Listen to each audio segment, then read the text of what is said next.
Welcome to Successful Philanthropy. I'm your host, Jean Shafiroff. Today with us, Kevin McAllister. Kevin is the founder and the president of a charity all involved in protecting our waterways. The name of his charity, Defend H20. Let's all welcome Kevin. Kevin, I understand you started your charity back in 2014 and that you have quite a background in marine biology and all sorts of things that relate to clean water. Tell me, why did you start this charity? Jean, in my work, which spans about 30 years in environmental protection, I worked in government, consultancy in the nonprofit sector. And, I really believe clean water advocacy is essential to advancing, the conservation actions that are needed. In 2014, I launched Defend H20. We're, as an organization, very active with public education and advocacy. We advocate for clean water, our bays, our natural shorelines, our groundwater and drinking water. So my work takes me into town halls and the halls of government in general to give voice to water resources. And water is so important. What most people don't realize until they actually read it is that our bodies are composed of 98% water. So our water and the water that surrounds us is very, very important. Now, you're primarily doing work on the eastern end of Long Island. Is that correct? Yes. And so yes. And would that be Suffolk County and the Hamptons, Montauk, or exactly where are you mostly concerned? I think my work is primarily focused in Suffolk County, but some of the issues certainly do extend into Nassau County with shorelines, and these principles that we're constantly talking about are generic to the entire region. Yes, and I understand that water levels are rising around the shores of our oceans almost everywhere. Can you talk a little bit about what that means to all of our beaches, not only on in Suffolk County, but on in the entire eastern coast of our country and then the world? It's a tremendous issue, Jean, with climate change and the melting of glacier ice mass. We are seeing increase in sea level rise, roughly a couple inches in the last decade or so.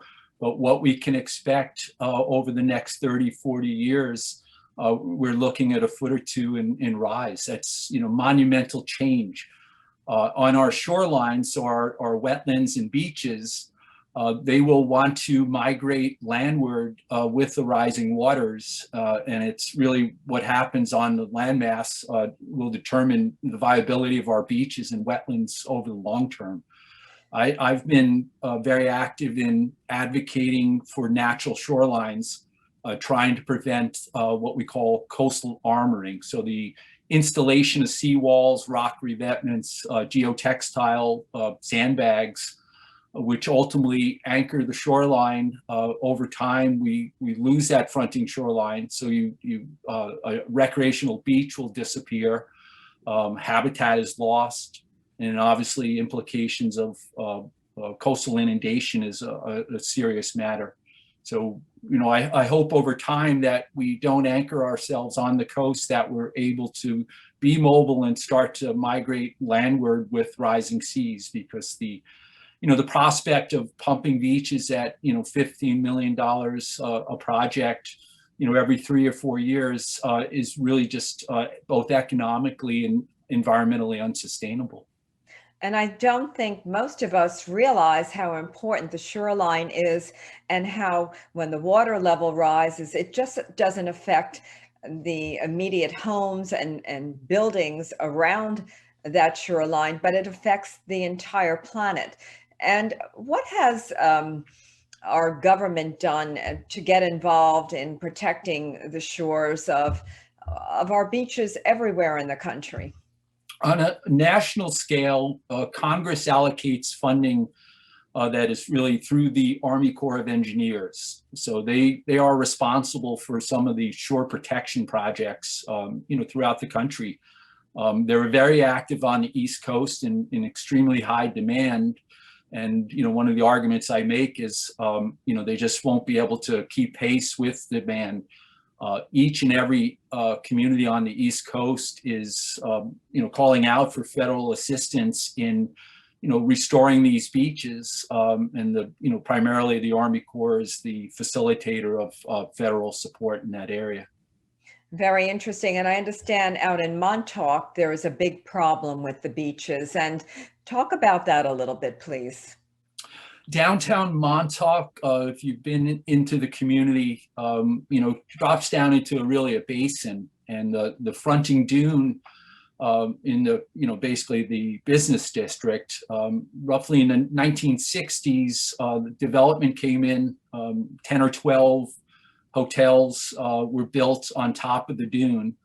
Obviously, with the changes we're seeing in sea level rise, this has become a soft spot, an erosion hotspot.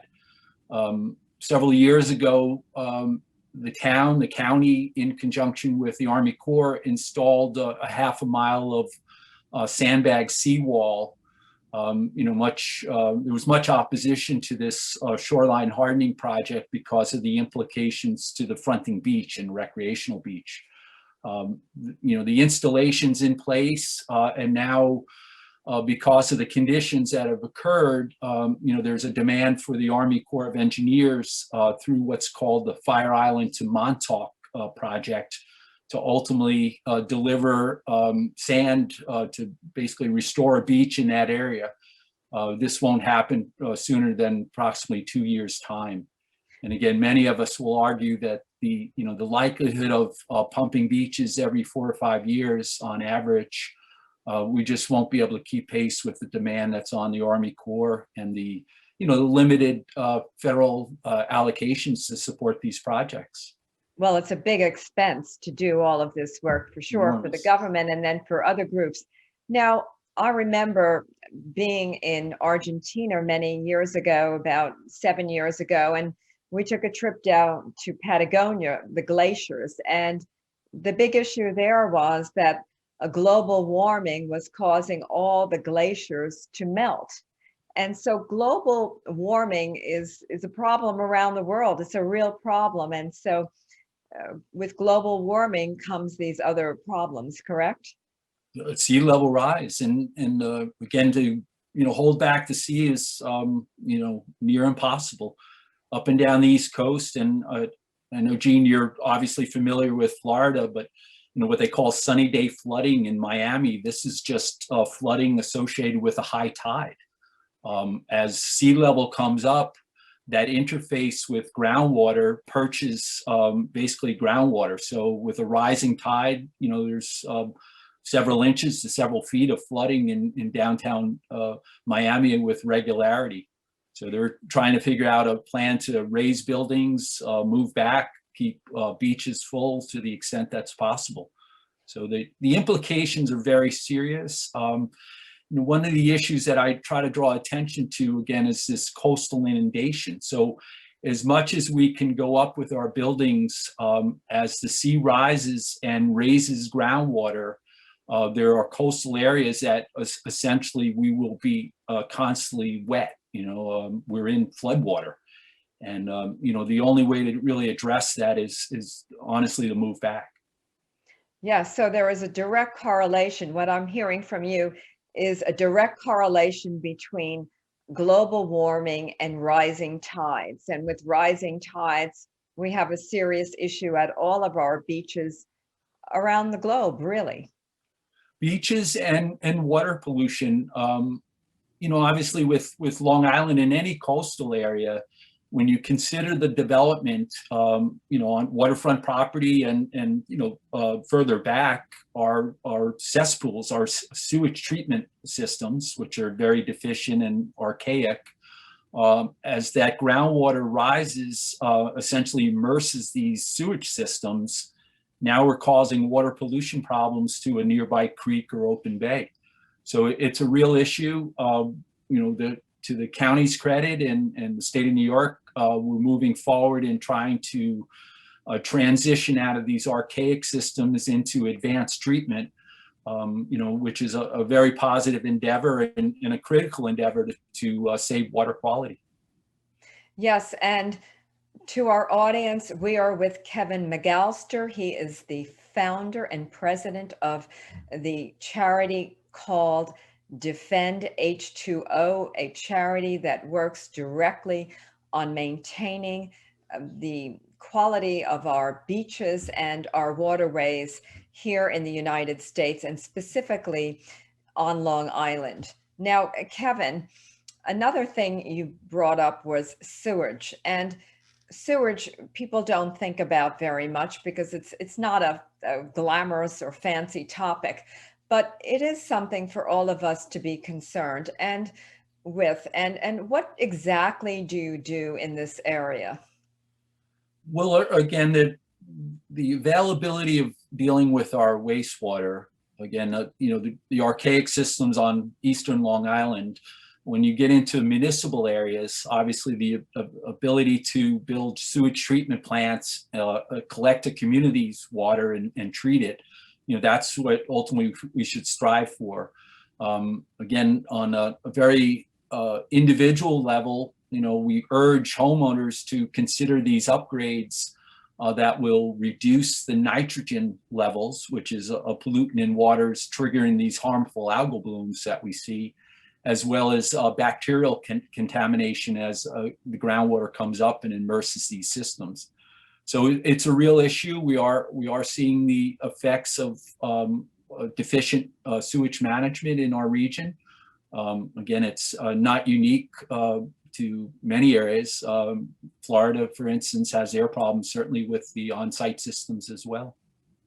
Yes, and one of the things that we're hearing a lot about recently is the possibility of the Shinnecock Indian tribe building casinos on their reserve, which is an interesting thing. Now, there was an issue or a discussion about sewage of waters into the Shinnecock Bay. Do you foresee that as a problem?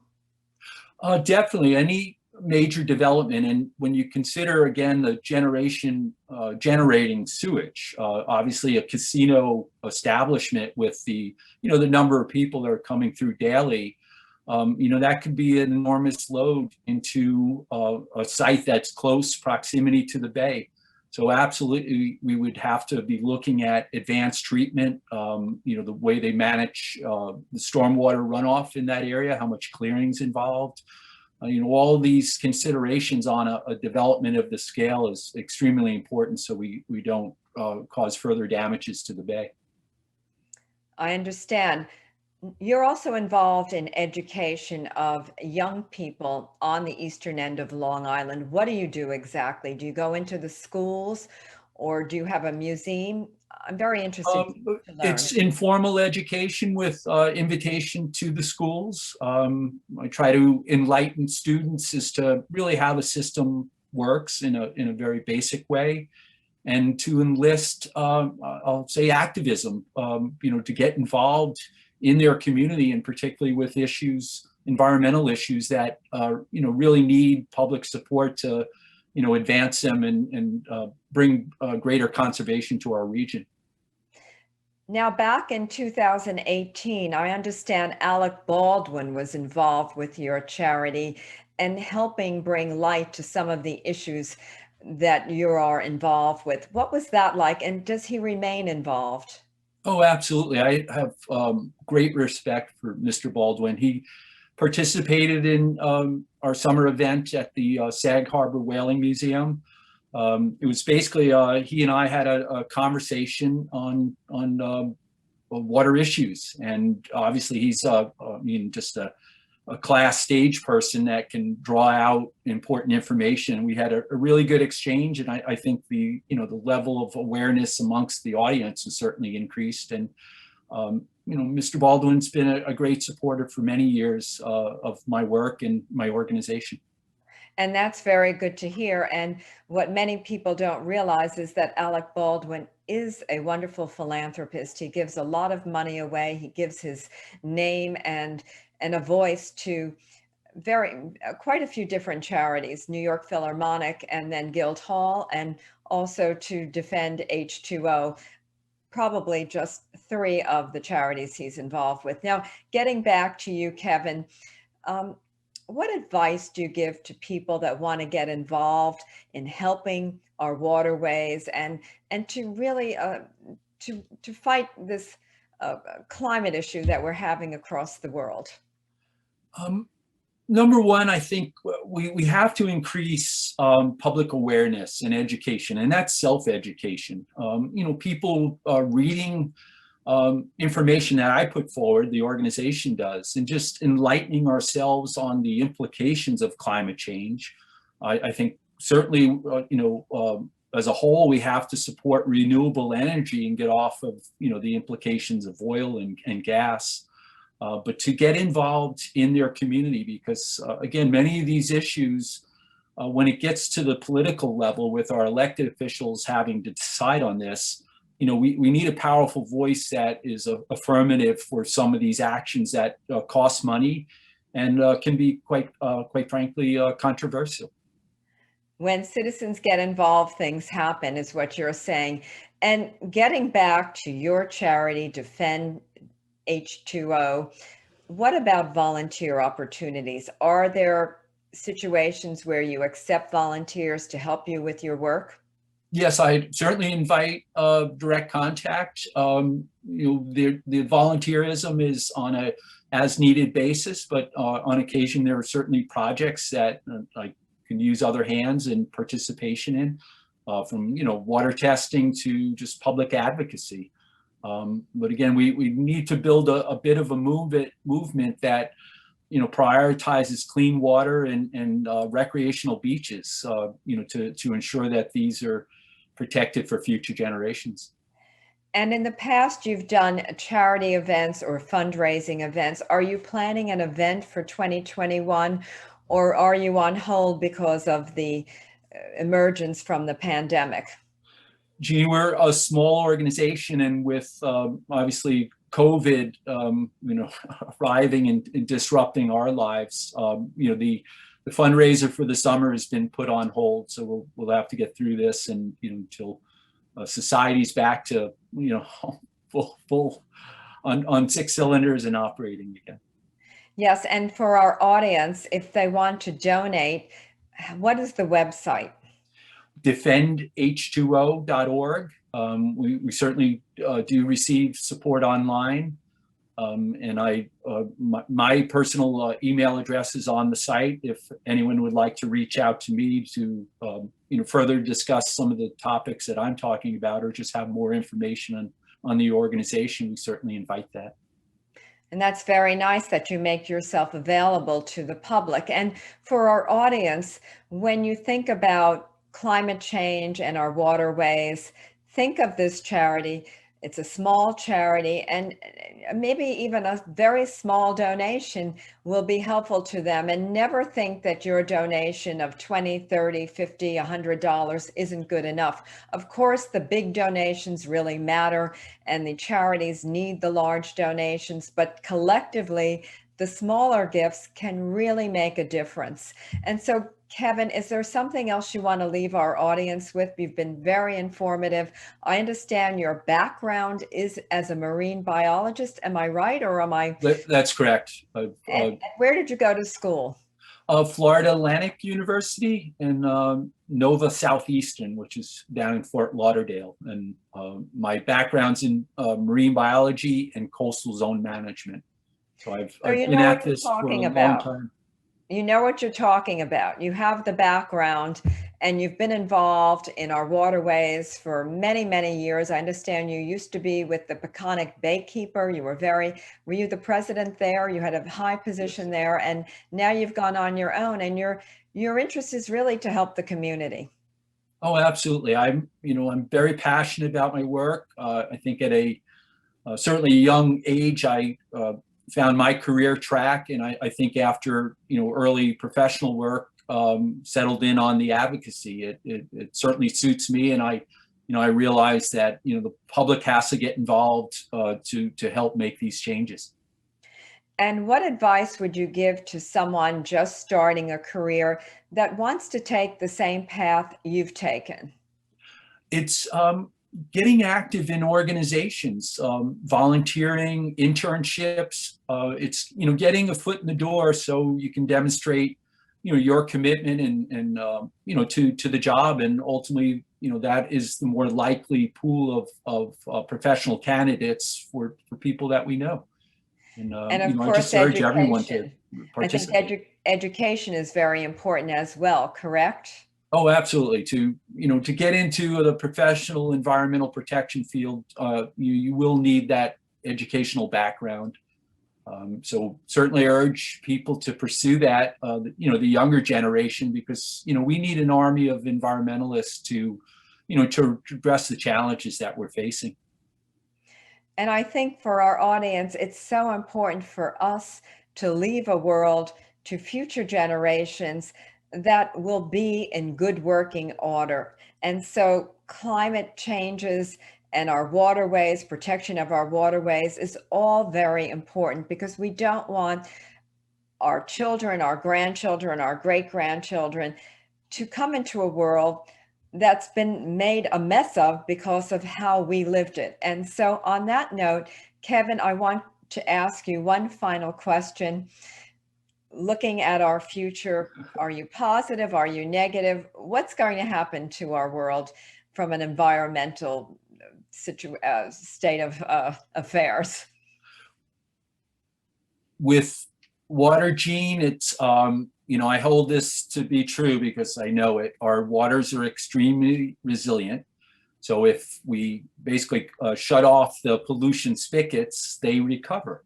So I'm extremely optimistic. I think as a society, we can do anything. So we have to commit ourselves.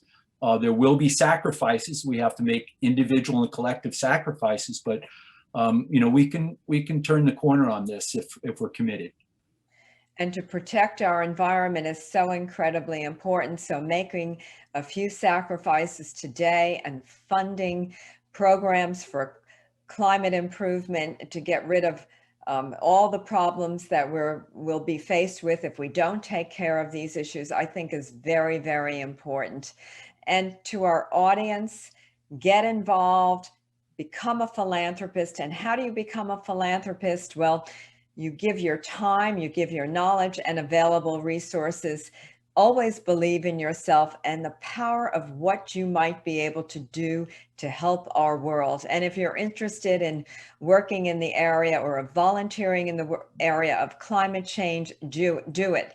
And Kevin McAllister, you've been a wonderful guest. I thank you for all the work you do for our waterways. And again, if there's anything else you want to say, here's your moment.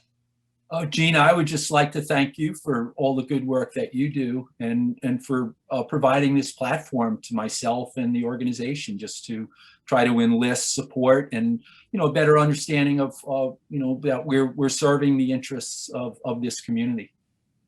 Kevin, thank you very much for joining us.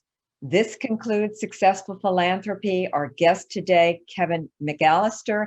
He is the president and the founder of the charity Defend H20. I'm your host, Jean Shafiroff, and I'll see you next week.